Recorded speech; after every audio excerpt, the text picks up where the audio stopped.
All right, guys. So at the end of that video, I believe we were talking about de jure segregation and de facto segregation.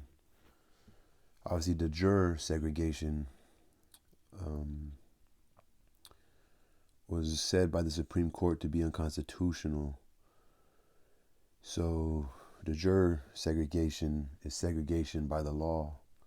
De facto segregation. So de facto segregation. So the modern civil rights movements brought end to de jure segregation, but de facto segregation still remains. So let's look at an example of de facto segregation in LA, the LA housing. So if you see this map right here, these are all different cultures that live amongst one another. So it's saying, in a sense, that that's human nature for people of the same culture, the same race, tend to live near each other. So that's de facto segregation.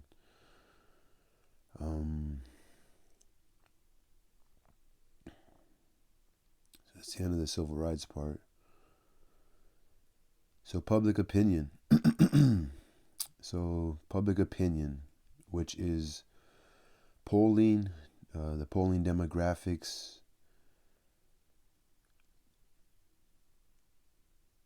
I'm not sure how relevant this is, but it's just for an example of how things can be, it can be a little tricky. So there's a quote right here. There are three kinds of lies: damn lies, lies, and statistics.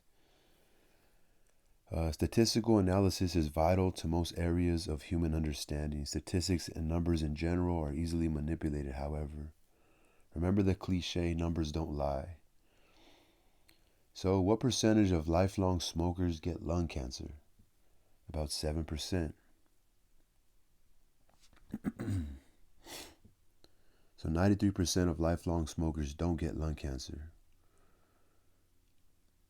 Our expectations in the small number could be used to manipulate, in other words, to lie with true stats. What's the next question that should be asked to put the 7% in context? What percent of all people, the entire population, smokers and non-smokers, get lung cancer?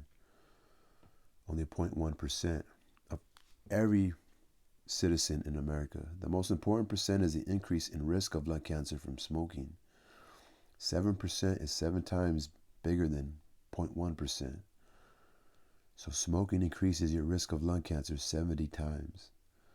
Another example of how words can be used to, how true statistics can be used to lie. And in this specific instance, percentages and numbers need a context to be meaningful. That context is usually another percentage or number.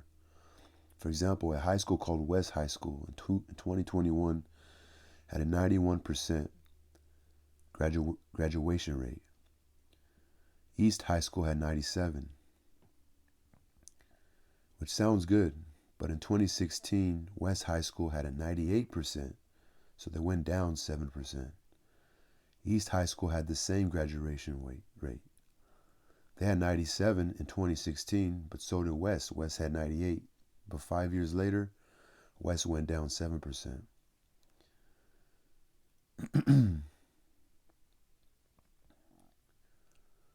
So they might say, oh, go to this school because it has a 91% graduation rate.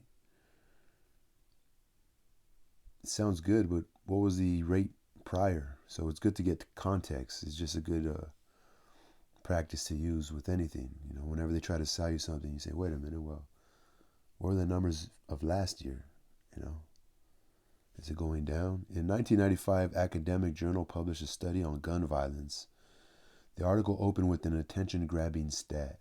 Every year since 1950, the number of American children gunned down has doubled. This powerful stat was quoted in mainstream media as an authoritative source on tragic increase in gun violence against the innocent. But that doesn't make sense. The stat confirms our suspicion. Since 1950, the number has doubled of American children gunned down. It is emotionally potent. Wait a minute, guns are bad. But it is impossible. If one person in 1950 died of gun violence and doubled each year until 1995, there will be over 1 million deaths of our children by guns in 1970, over 1 billion by 1980, over 1 trillion by 1990, over 35 trillion by 1995. Since 1950, the number of American children gunned down has doubled. That's the correct context. Not every year the number doubles, but since 1950 the number has doubled. Polls have average sample sizes of approximately 2,000 people.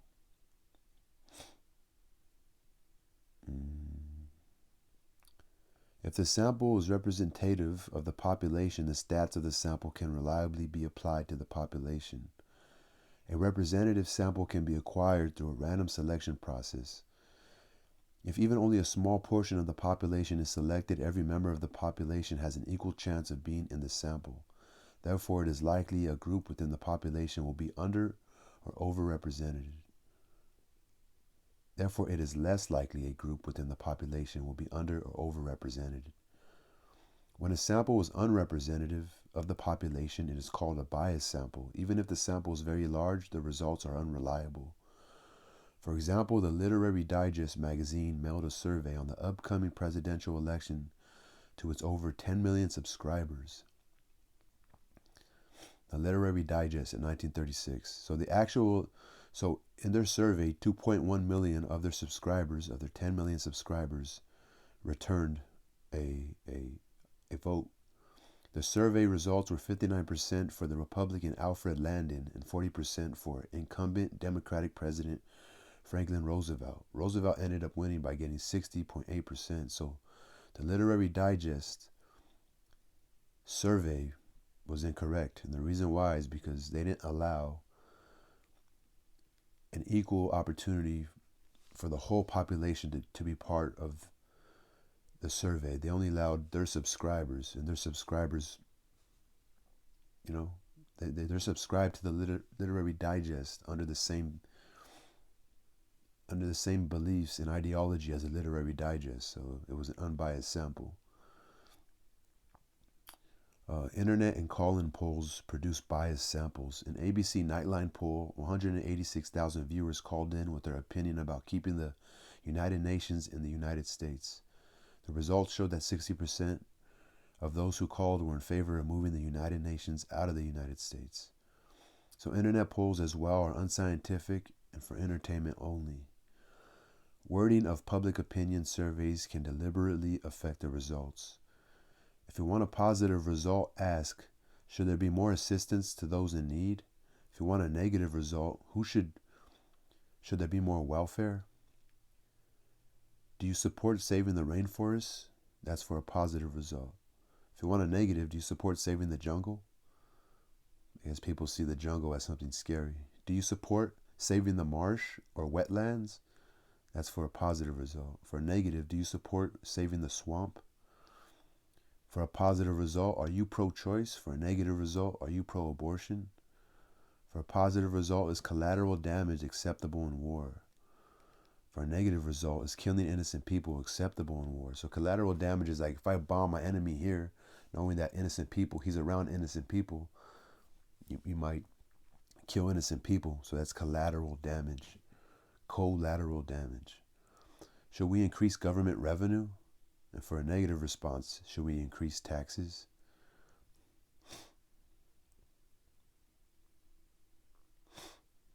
So polls and demographics.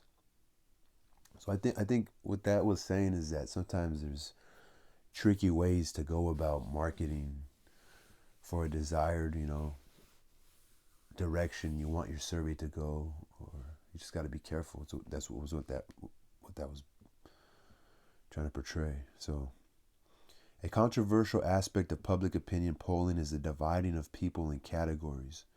We are all individuals, yet we are place ourselves in various demographic groups.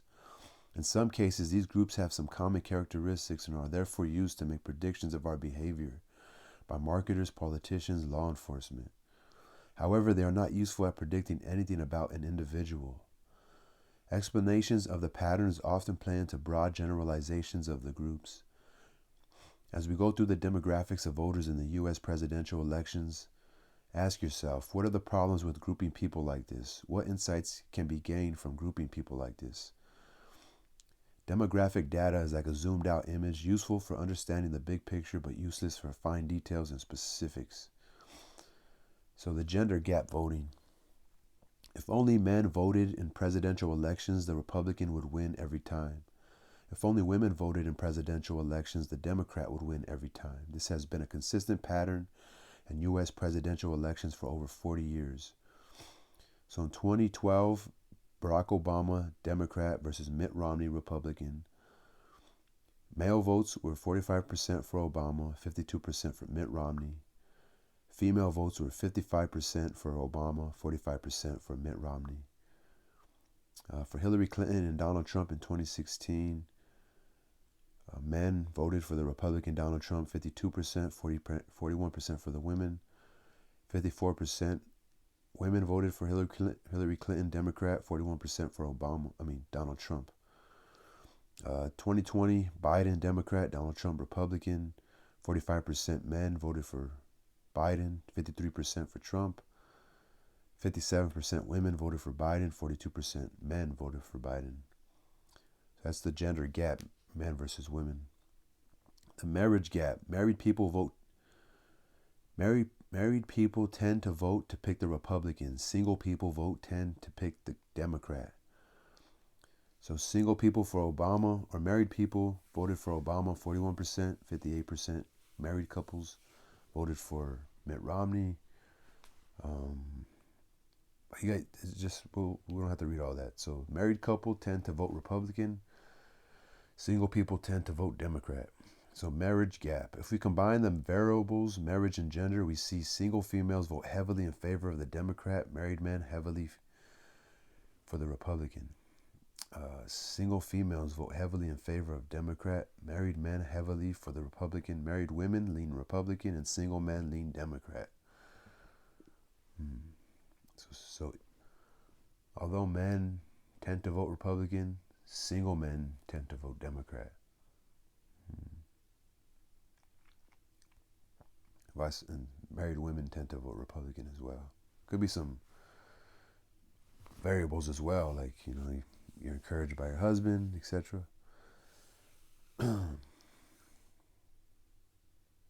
So age gap. The younger the age group, the greater the share of the vote goes to the Democrat. The older the age group, the greater the share of the vote goes to the Republican.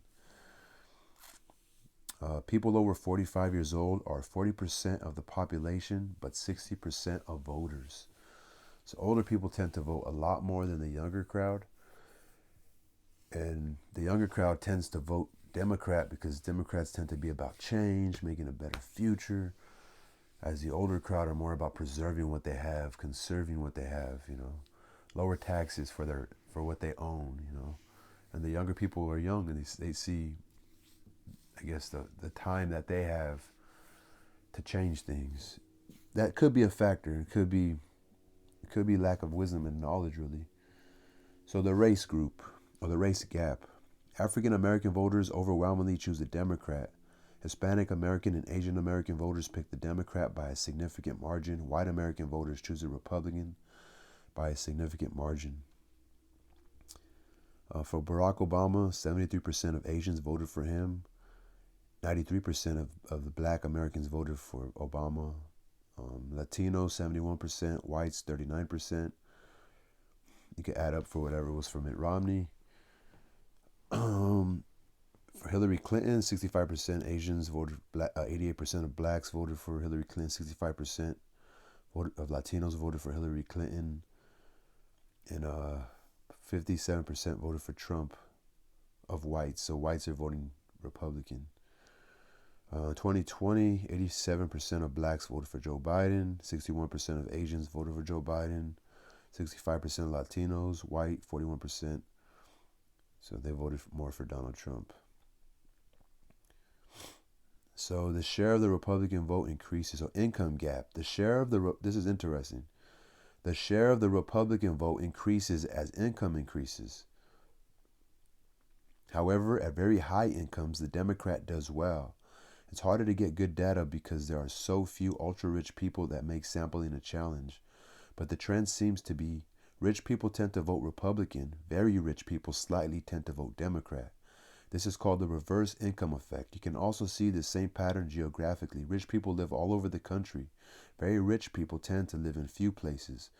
New York City, LA, Bay Area, the richest neighborhoods in big cities tend to overwhelmingly vote Democrat. And why? Why do you think? Why would you think the Democrat keeps them down? No, don't. Hey, I don't know. It keeps the commoner down, keeps the proletariat. I'm not sure. So, voters who made under 30,000 in 2016, it was kind of close. 53% voted for Hillary Clinton. I mean, it's 30% difference between Hillary and Donald. Voters that make between 30K and 50K, 51% was for Hillary. Voters who made 50K to 100K, 50% voted for Donald Trump. 4% more than they voted for. But actually, it was pretty close. Between 100K and 200K salary was 47 and 48 for Hillary and Donald Trump. Donald Trump, won by a 1% margin. Voters over 200K, 47% for Hillary, 46% for Donald Trump. Voters between 100 and 200K, 58% for Donald Trump over Biden. In the 2020 election, 56%.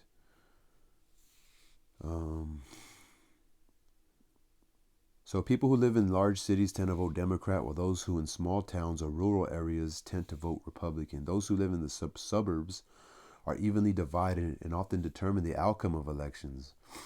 So those who live in big cities tend to vote Democrat, and those who live in small towns or rural areas tend to vote Republican. So this is also important. Those who live in the suburbs are evenly divided. They're kind of like swing areas, swing demographics. So they're evenly divided and often determine the outcome of elections. Sometimes most of the suburban vote goes to Democrats, and other times it goes Republican.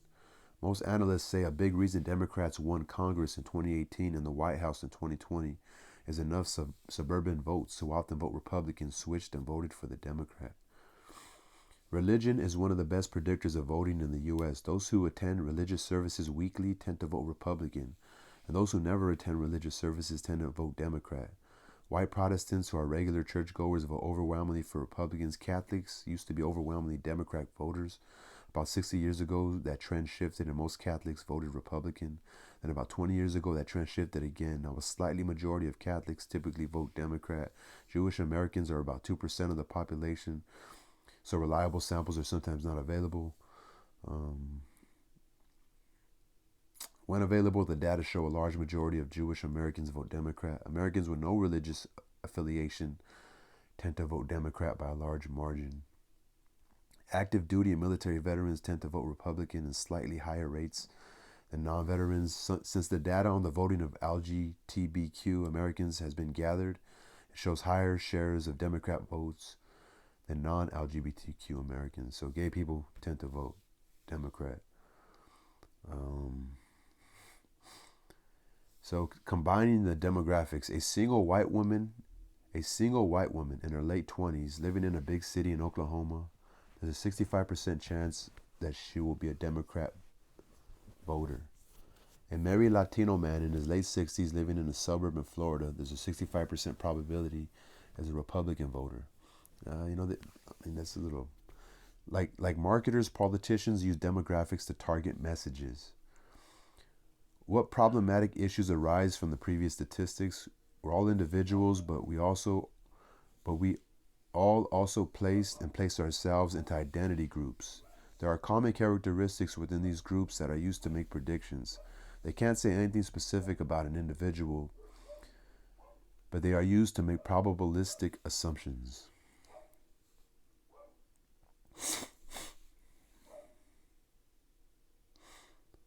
All right, so federalism, state, and local government. So levels of government in the U.S. There's federal, state, and local governments. Counties, cities, special districts administer and fund different functions, although their functions sometimes overlap. For example, K through 12 public schools, United States federal government is involved little except for giving money. California state government pays for most state public schools. Local districts, school districts administer schools and borrow money, bonds. Cities may influence districts and fund via property taxes. Um, so let's just specifically talk about California. Most populous state, third largest in area, fifth biggest economy in the world. California regulations are often followed nationwide. For example, fuel efficiency regulations, online privacy regulations. For example, if California creates a law mandating that we all have hybrid cars, there's going to be a chance that every other state is going to have to follow suit, because since our population is so high, we're pretty much the ones who are going to be, affecting the market and how we purchase things when it comes to buying cars.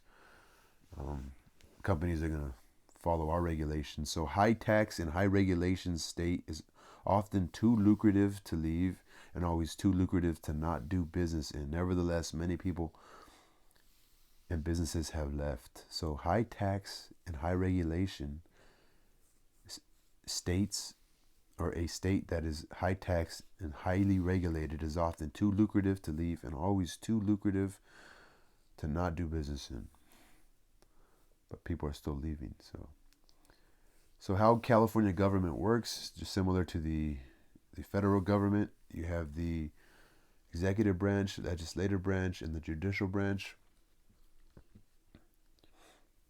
You have the governor, lieutenant governor, secretary of state, superior of public instruction, attorney generals, state controller, treasurer, insurance commissioner. That's the executive branch. The legislative branch, California State Assembly, the California State Senate. And you got the judicial branch, California Supreme Court, Superior Court, Courts of Appeal, Judicial Council. So instead of the House of Representatives, we have the California State Assembly. Like the federal government, there are three branches. California's branches are more democratic in nature than the federal government. Right. So equivalent positions on U.S. federal government are elected via Electoral College and appointed by President and confirmed by Congress. Currently, all 8 elected state executive positions are held by Democrats and have been mostly for 25 years. And Gavin Newsom, Lenny, so yeah, we're just Democrat all across the board, huh? Judicial branch of California. Judges in the California Superior Courts, Courts of Appeal, and Supreme Court are appointed by the governor for a term. Then voters decide if they should have subsequent terms. California judgeships are nonpartisan offices. Judges are nearly always unknown to the electorate and nearly always reelected. Wow. The legislative branch, California State Legislature has 2 houses. California State Senate, 40 seats in districts of 1 million people each, 20 seats on the ballot. California State Assembly, 80 seats in each, 80 seats in districts of 500,000 people each, all 80 seats on the ballot. Many functions require supermajorities, 2/3 vote. This allowed the California Republican Party to have some influence in state government, but recently the Democrats have held on to supermajorities in both houses. However, California voters are also legislatures in state and local government via direct democracy. A legacy of progressive era is ballot initiative, usually called propositions in California. So direct democracy has benefits and drawbacks, allows voters to make a more direct impact on state government, leads to difficult ways to change situations. Only organization with lots on money can get statewide props on the ballot. Anyway, that's the way California does their shit. So why federalism? So federalism is a system in which governmental functions are divided between a central government and smaller units, used often in geographically large countries with diverse regions. For example, U.S., Australia, Brazil, Canada, Germany, India, Mexico. The U.S. system of federalism means U.S. states have a great deal of autonomy. Each state can craft its own set of laws in many domains, and each state has its own unique political culture. So federalism, the benefits: local control allows for specifically designed solutions. A political laboratory. If one state can try something, and if it works, another state will maybe use what they did. If it doesn't, they'll learn from that state's mistakes. Government closer to people allow for political subcultures. The drawbacks: overlaps, confusion, inequality across states. Powerful states, local units can stop progress. So federalism in the U.S., possibly the single most persistent source of conflict in U.S. politics since the adoption of the Constitution, has been the relations between the national and state governments. The Constitution outlines only a few powers of federal government and reserves all other powers not mentioned by implication to the states. 10th Amendment. The powers given to the federal government has expanded since. It is justified by the vague and flexible language in the Constitution. Article 1, necessary and proper, general welfare. The powers given to the federal government have expanded since. It is justified by the vague and flexible language in the Constitution. Article 1, necessary and proper general welfare. So federalism in the U.S. Since the Civil War, 1861 through 1865, that was a turning point in the U.S. federalism. Morally, conflict about slavery, politically about federalism. So morally, the conflict was about slavery. Politically, it was about federalism. Confederate states asserted right to create own laws and secede. 14th Amendment, 1868, passed as mitigation of 10th Amendment.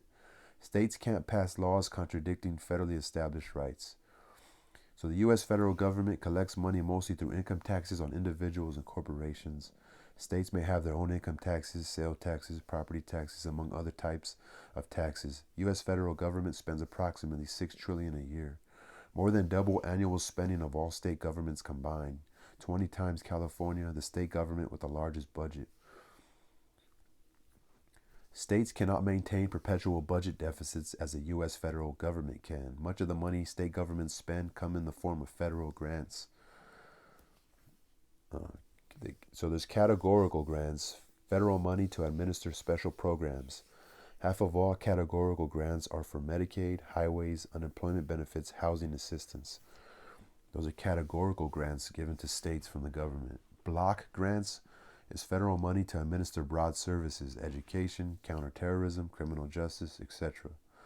Federal mandates. U.S. federal government requires state and municipalities to comply with certain rules. For example, U.S. federal government uses money to compel states to comply. Another example, for example, the U.S. federal government denied highway funds to states that allowed people under 21 to consume alcohol. By the 1980s, all states set their drinking age at 21. So the U.S. federal government uses money to compel states to comply. So that tells you the history about the age of drinking. The U.S. federal government wasn't going to give money to states to fund highway repairs and to build highways, because if that state allowed people under 21 to drink, they wouldn't give them the money. So by 1980s, all states set their drinking age to 21. So specifically Los Angeles County, most states are divided into counties with cities within counties. LA County is the most populous county in U.S. with 10 million people, more than 40 states. Consists of 88 incorporated cities, many unincorporated areas, and some state and federal lands. So Los Angeles County, ethnically diverse: Hispanic 46%, white 27%, Asian 13%, black 8%, other 6%. Highest populations of Armenian, Burmese, Cambodian, Chinese, Filipino, Indonesian, Iranian, Korean, Sri Lankan, Taiwanese, Thai of respective home countries. And so we have the highest population of all these, of Armenians, Burmese, Cambodians, Chinese, Filipino. Wow. So Los Angeles County. Counties typically administer state functions at local level. As a result, LA County has among the largest health, welfare, transportation, judicial, education, public works departments in the U.S. 10% of LA County's population live in unincorporated areas. Therefore, city services are run by the county. Many incorporated cities contract services from the county. The county sheriffs, LA County Fire. So, cities is LA County, City of Los Angeles. The population is 4 million people, second to New York City. The imperial city At the Water and Power, Owens Valley annexation, LAUSD, relatively weak mayor and small council compared to other big cities. The other cities of LA County have populations ranging from 500,000 to 200 people. Cities like Long Beach and Pasadena are rather independent with few services down by the county. Most cities rely on the county and sometimes the city of LA for some services. Some have very small populations and rely on a heavy industry base. Vernon, City of Industry, Irwindale, or wealthy residents, Bradbury, Rolling Hills for funds. So sales tax. Cities rely on sales and property taxes for much of their funding. In California, the state government taxes most of the sales and property taxes local governments collect. California requires 7.25% sales tax, making that the minimum across the state. Counties may add more. LA counties add 1.25%, making the sales tax 9.5%, the minimum in LA County. Cities may add more too. Many add about 0.5% to 1%. So property taxes, local governments in California.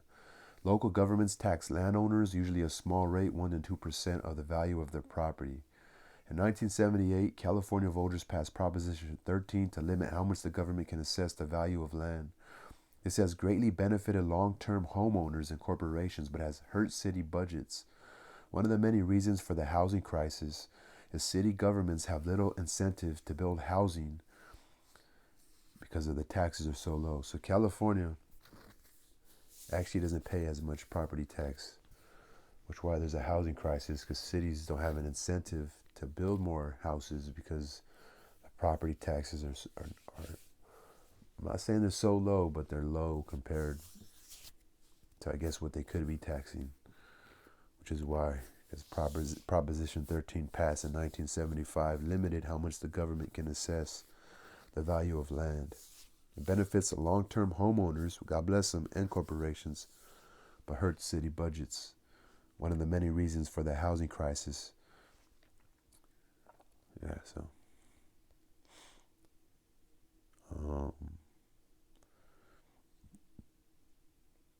parties and elections. Excuse me. Let it load. So parties and elections. Part 1. Political parties. A political party is an organization of individuals seeking to recruit candidates, organize and run elections, propose and enact policy, run a government, or act as an organized opposition. A political party is an organization designed to gain and use state power. Two-party system. The U.S. has a two-party system, i.e., in most situations there are only two parties that have a reasonable chance of winning elections. There are no legal restrictions on the formation of other parties. There are many minor parties. However, certain aspects of U.S. politics make a two-system almost inevitable, the way elections are conducted. So there's a video I'm going to be posting. I want you guys to watch it, okay? Why a two-party system? Because of electoral structures, the way we run elections. So the first past the post, FPTP voting. Winner takes all, only one winner. Plurality wins. The most votes win even without a majority. Consequences of a first past the post among voters. Strategic voting. Voting for someone other than your preferred candidate in order to prevent your least preferred candidate from winning. Lesser of two evils voting. This is done to avoid the spoiler effect. If you vote for your preferred candidate, you may end up helping the candidate you like the least. Among parties, coalitions must coalesce before elections, called big tents, where unrelated issues become conflated. So the spoiler effect. For example, well, let's say the strategic voting, right? Let's say you want Bernie Sanders to win because you really hate Donald Trump. And so it's Donald Trump versus Biden. Biden has about 48% of the votes.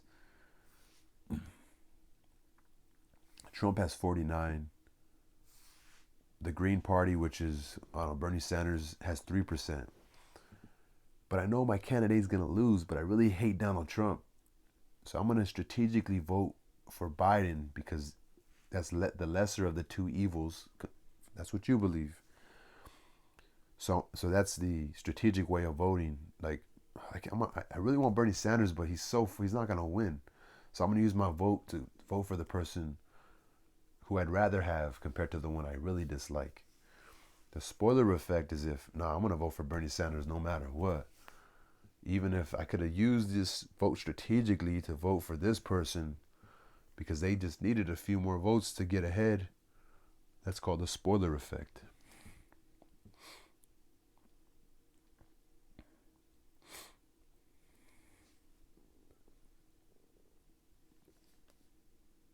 Come on, load. So part 2 of parties and elections. So party systems. While the U.S. mostly always had a two-party system, it hasn't always been the Democratic and Republican parties.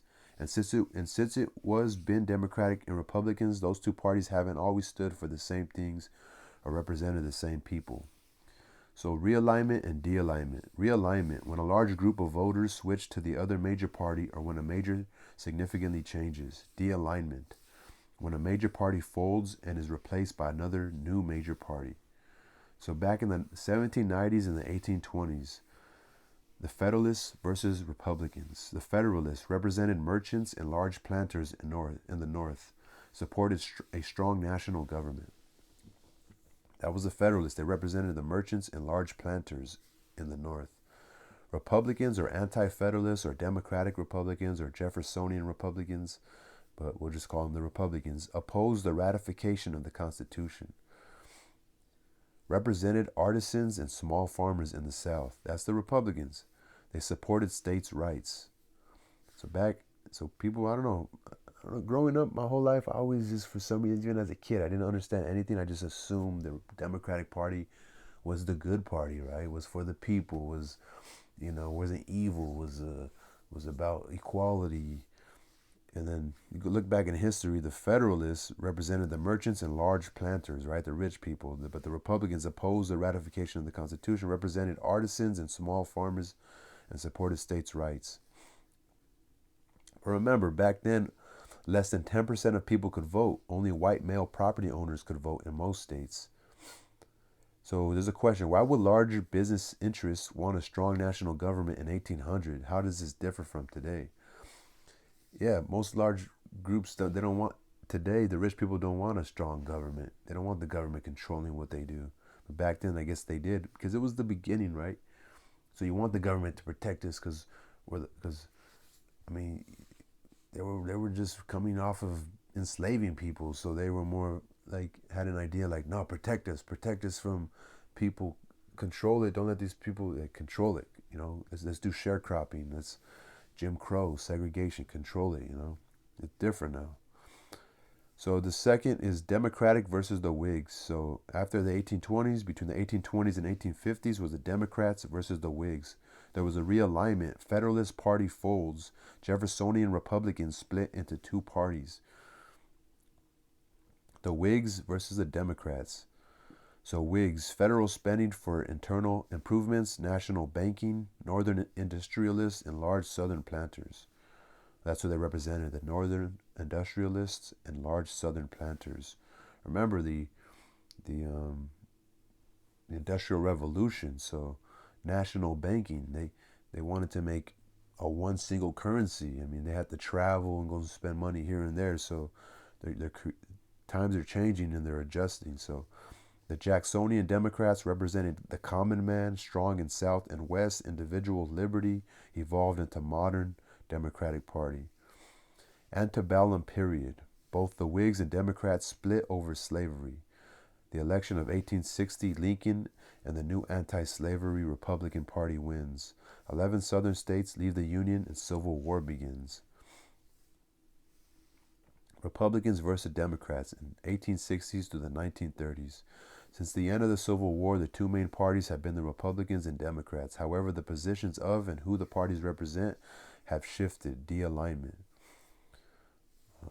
So the Reconstruction era up to 1877 and the pre-Great Depression. So the Republican Party through the 1860s and the 1930s, the party of Reconstruction and early Progressive era reforms. Regional strength, North and West, supported strong national government to build infrastructure and defend individual liberties. supported maintaining gold standard, represented business classes, large Western farmers and ranchers, African Americans, clerks, and professionals. Dominant party of American politics during era. The Democratic Party, 1860s to the 1930s. The party of opposed to Reconstruction era reforms, party of later progressive era reforms, regional strength, South and urban North, supported replacing gold standard with devalued silver, represented working class and rural whites, Catholics, immigrants. So the Republicans versus Democrats, 1930s to the 1960s. The Great Depression to modern civil rights era. Democratic Party's New Deal coalition dominates American politics. And the New Deal coalition, which today is still helping your grandma and grandfather. So the 1930s to the 1960s, the New Deal coalition. So the Democrats, I think that's Roosevelt or Eisenhower. I can't really remember, but the person who made the New Deal coalition pretty much flipped the hearts of America who were voting Republican. So with the New Deal coalition, it dominates Democratic coalition. Regional strengths, South, urban North, ethnic and religious minorities, African Americans, Catholics, Jews, immigrants, economic interests, labor unions, the poor, the jobless. And so the new policies, massive government intervention in economy. Social Security was created through the New Deal coalition, 1930s to 1960s. Aid the families with dependent children, help families that have, handicapped children. Many job creating programs, banking regulations, price controls.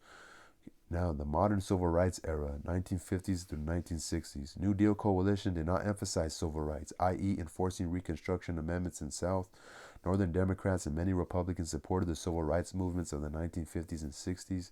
New Deal coalition collapses. White Southerners opposed to changes, resisted, and eventually left the Democratic Party for the Republican Party. Since then, there has been parity in American politics. So in the 1920s, everything to the left of Texas, coming down slightly all the way from New York to the left, it was pretty much, it was Roosevelt.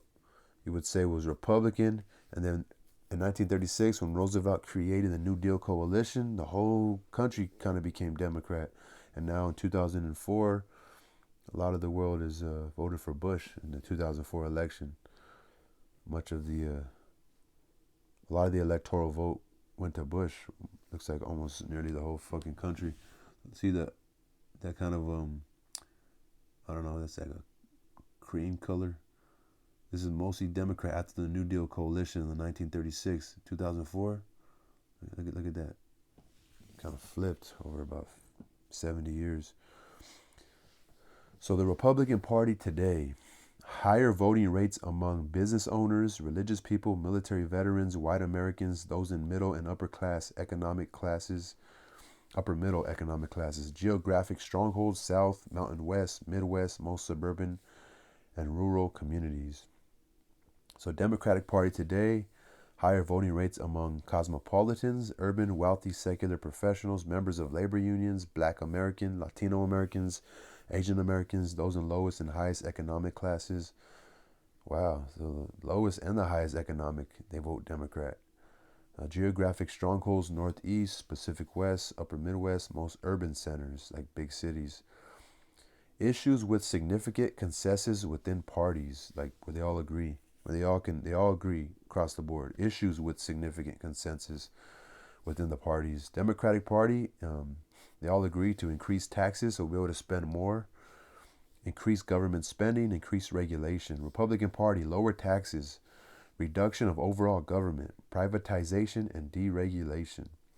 Issues with significant divisions within the parties. The Democratic Party, where they divide international trade, scales and scope of government involvement in economy. Republican Party, international trade, immigration, military spending, and scope. What are big tents? Due to the two-party system, groups must coalesce into a major party's order. What does coalesce mean? I'm going to look that up. I keep reading that shit. So big tents. Due to the two-party system, groups must coalesce into a major party's order to win. There's a lot of misspelling in this on these slides right here. So what's coalesce? come together to form one mass or whole, combine in a mass or whole. So due to two-party system, groups must coalesce into a major party in order to win elections. Oh yeah, okay, so that's why they have primaries. Primaries are the Republican Party. They have their internal voting to vote who's going to be the main person to, at the end, represent them. That's why you see the primaries going on right now. That's why I see, you know, the Republican side arguing with each other mostly right now, like Vivek and DeSantis with that Haley, the lady Haley. There's a lot of talk going on and drama with the Republican side right now. And so coalesce. They need to come together to form one. Okay, so that's a big tent. At the end, two people since I've been born represent the Republicans and represent the Democrats.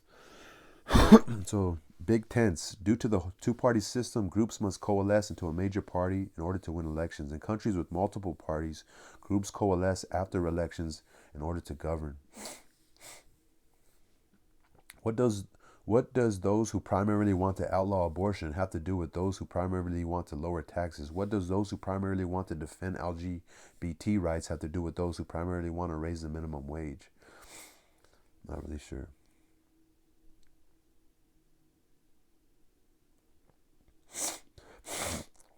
I guess he's just talking about again, it goes back to the having to compromise, having to, the political values.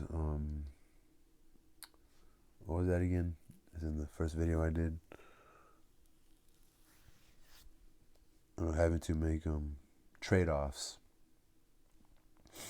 So U.S. elections in the U.S. There are a lot of different elections in the U.S. Most states use the first past the post.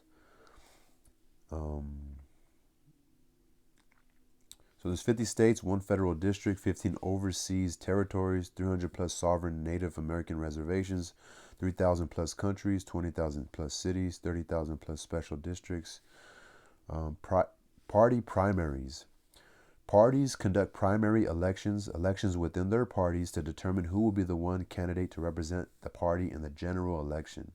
As many races are safe for one party, the primary often determines the winner of the general election. The primaries happen between February and June, which they're coming up. State-by-state elections within parties, low voter turnout, so not a lot of people vote for the primaries. More ideologically strident voters and candidates compete for votes of about 15 to 25% of the population. The general election happens in November. Winners of primaries, called nominees, more ideologically moderate voters and candidates compete for votes of about 50 to 65% of the population. Candidates tend to be ambiguous on policy to appeal to independents. That's a little strategy. Then there's the top two system. All candidates appear on ballot. Only top two vote getters appear on a second ballot. In some systems, if the top voter of the two receives over 50% of the votes, they win and there's no second ballot. Advantages, there's no spoiler effect because there's only the top two, right? No winners with the minority of the vote. So the reason why we have 2 parties, I'm going to put the video the first past the post, is because let's say there's 10 people going, right? Let's say I get 20% of the vote, he gets 15, it adds up to 100, right? So whatever, but I got 20%, so my 20% wins, but you still have all this 80%.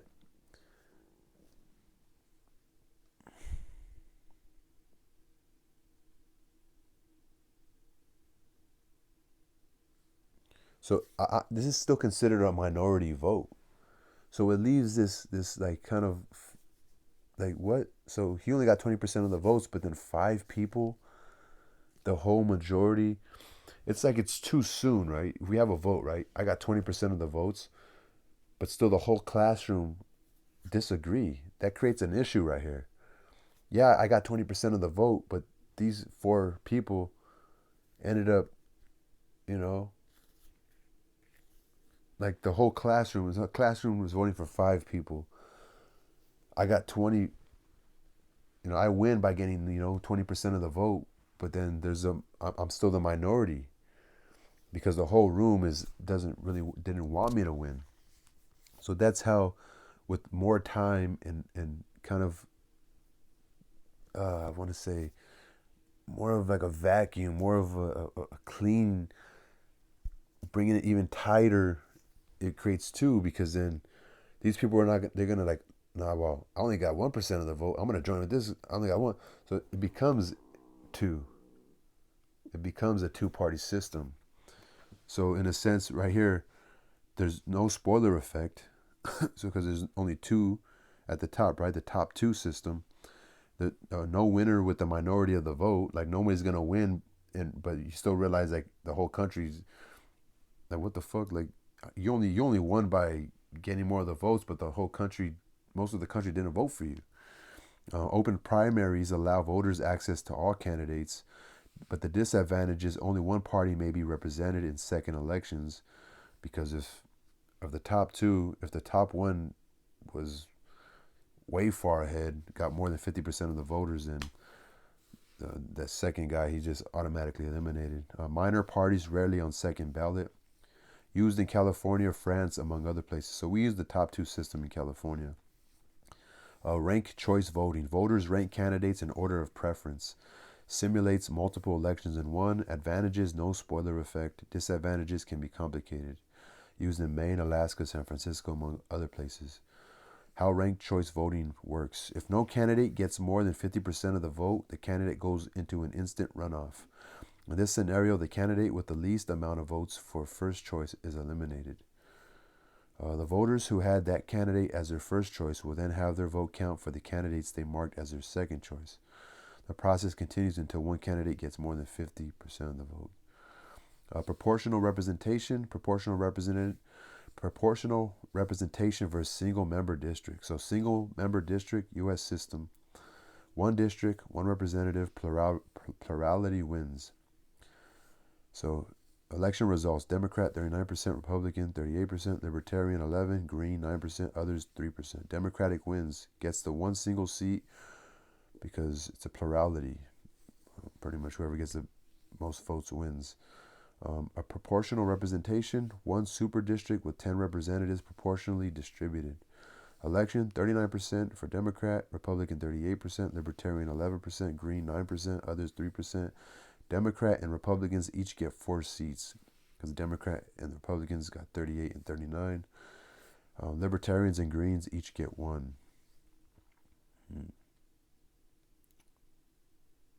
They do some sort of math right there. So my favorite thing, electing the president, Electoral College. Most elections, people vote, winner selected. In the U.S. presidential election, states decide how to allocate electors. Electoral College formed, winner selected. The U.S. president is elected via a unique process described in Article 2 of the U.S. Constitution. The framers of the Constitution created the Electoral College to put control in the hands of the states, give the final decision to a group of qualified people. I'm sorry that this important part came all the way at the 53rd minute. Alexander Hamilton, I don't fuck with you. In quotes, Alexander Hamilton: the office of president will never fall to the lot of any man who is not in an eminent degree endowed with the requisite qualifications. Alexander Hamilton, the guy who's on your $10 bill. What he's saying is like, we're going to leave it up to people voting. Winner takes all. These people don't know shit. They're not qualified to know who should run for president. That's why we need the Electoral College. Electing the president, Electoral College. Presidential election is really 51 separate elections with different sets of rules and each weighted differently. Each state is assigned a number of electors equal to the total number of representatives in Congress, House, and Senate from the states. There was a total of 538 electoral votes, 435 plus 100 plus 3. Therefore, 270 electoral votes are needed to be elected president. So when the final two are at the top, the president who wins must have 270 electoral votes or more. So the way each state is given its electoral votes,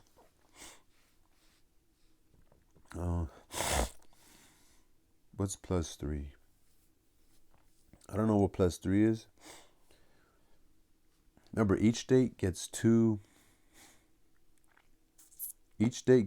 senates.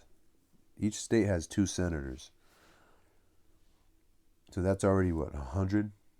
That's already a hundred, 102 electoral votes, right?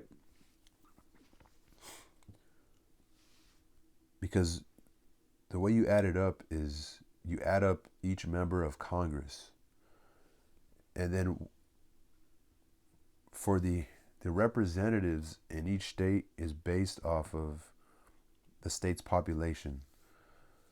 So the U.S.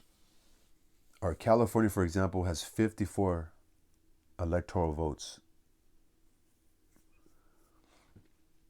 So they have 2 senators, and they must have about 50, 52 in the House of Assembly or the House of Representatives for them because of the population size. And Texas only has 40 electoral votes.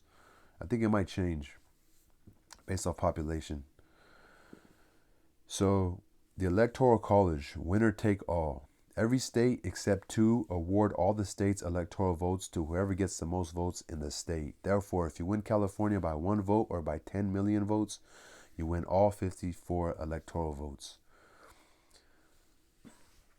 So I was sitting back and thinking, why? Why would they do this? Why would they do this? Like, why not? Why is it not just winner take all? Like, okay, yeah, like why not? Like, winner take all. And so it made me think, and I don't know how I came up with this conclusion. I was like if that person wins California, that's all the votes, and then, but this person wins like half of this country on this side, or half of the country and about a third or like a quarter in the Midwest or the Southwest or whatever. Like why because California has 54 over here, but this person wins all these states that only have like 2 electoral votes or 11. It still doesn't add up to, but they got more votes. It's like, it just seems like some states aren't as important. It's still, even talking about it right now, it still doesn't make sense to me. So the effect of the Electoral College. Second place wins. Possible anomalies that could and have resulted from this system are the candidate that wins the popular vote, the total vote count of all Americans regardless of state, could end up losing the election. It's happened 5 times in history: 1824, 1876, 1888, in 2000, and in 2016. No candidate wins a majority of electoral votes, and then Congress picks the next president. I mean, that happened in 1800. That sounds kind of crooked to me. So the effect of the Electoral College. Again, I asked my teacher this, and he's like, I didn't even read this. I said this shit. It sounds like some states don't seem to matter. So the effect of the Electoral College. Most states don't matter. Only battleground states, swing states, matter in U.S. presidential elections. These are states that are equally divided between Democrat and Republican voters. Most states have electorates that heavily favor one party.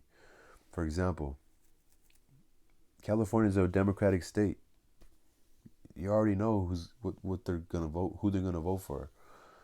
That's why you see right now, the presidents only going to places like Iowa, going to places like Minnesota, Wisconsin, Michigan, Ohio, Pennsylvania.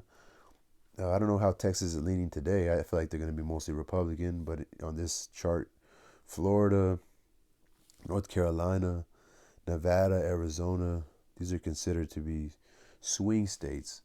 Presidents aren't going to waste their time going to places like New York, who always vote Democrat, or places like Oklahoma and Kansas and North Dakota and South Dakota, Montana, Wyoming, Idaho, Utah, who are always going to vote. They're only going to spend their time doing rallies and trying to rally the troops in places that are divided to try to win those states. So the effect of the Electoral College, most states don't matter. So it shows, so places the presidents visit, again, they visit a lot of the places that are swing states, Florida especially, and then a lot of money being spent there as well. So that's the history, man. That's the history so far. The Electoral College. The Electoral College is still very interesting. It's an interesting game. It doesn't necessarily make sense to me. But it makes sense in a concrete way, like where you have to go visit and try to rally the citizens and rally the citizens of that specific area to try to get them, to try to win a battle that's still worth fighting for, as opposed to going and being a Republican president, going to California and trying to turn the hearts of the Californians. But I don't know. Again, it's a game. It's policy. We all know there's issues going on out here: drugs, um, mental health issues. We live in a loose world where pornography is easy to attain, overly sexualized. There's bad shit happening. There's people desperate, killing themselves, committing violent acts, robberies, families broken up. The family structure is being diminished. I mean, generations since the 1960s have homes without fathers. It's gotten embedded in women's hearts, the lack of importance of a man, where they just distrust men. They don't trust men. They don't care to build anything with a man. It's like a sorority or fraternity of this idea that we could do things without men. We don't need men. We don't need to wait for them to grow or mature or learn together, or put up with these common arguments and fights. And it's okay. I came out okay. I'm doing all right. We don't need a man in the house. But who does? The child that was once in you needed it. The child that you're around now needs it. There's inequalities. There's just the human spirit, the unhappiness, the lack of, I don't know, just seeing too much, feeling like, what is purpose? How about your purpose is just to live? It doesn't need to be, you have to be seen. You need to have fame. You want to be the world to know who you are. Everybody's special. Yeah, we are special, but at the same time, we just need to be grateful for where we're at and take a step back and breathe and realize what's really important. And that's breath. That's your life. Feels amazing, doesn't it? Like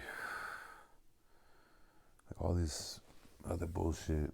I don't know. It's about tolerating each other and understanding we're all in the same fucking boat. These celebrities we're idolizing, these fucking people we wish we were, these lives we wish we had. These are few people, A lot of people are out there. I don't know. I guess I represent more of the downtrodden, I don't know, mental deficient, low self-esteem, low confident level. I don't know, but